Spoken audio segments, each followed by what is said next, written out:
Hey, it's Paul. In today's video I'm going to explain the print statement in Python in only 2 minutes. Let's go. So in Python, the print statement is a built-in function that is used to display information to the console or the terminal. It is commonly used for debugging, displaying program output and communicating with the user.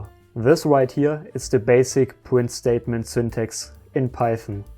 We always start off by using the keyword print followed by different values.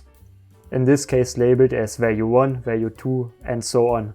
So these are values or expressions that you want to display. You can separate multiple values by using a comma. Next we have sep. Sep is a separator, so we can specify what separator we want to use between the different values that we want to print. The default is just a space as shown in this example. And then we have the end keyword. The end keyword specifies the string that is printed at the end of our print statement. And the default is a \n, which basically means that each print call ends with a new line. Then we have the file keyword.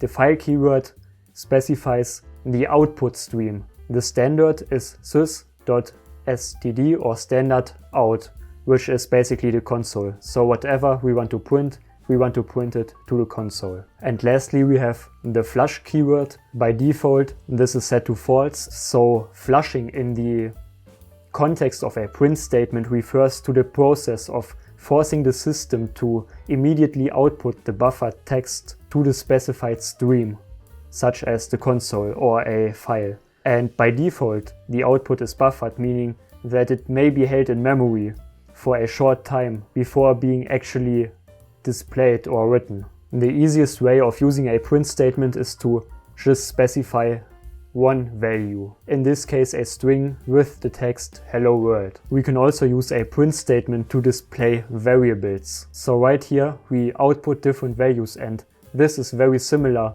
to the example from above with value 1, value 2 and so on, comma separated. Lastly, here's an example of changing the separator as well as the end character.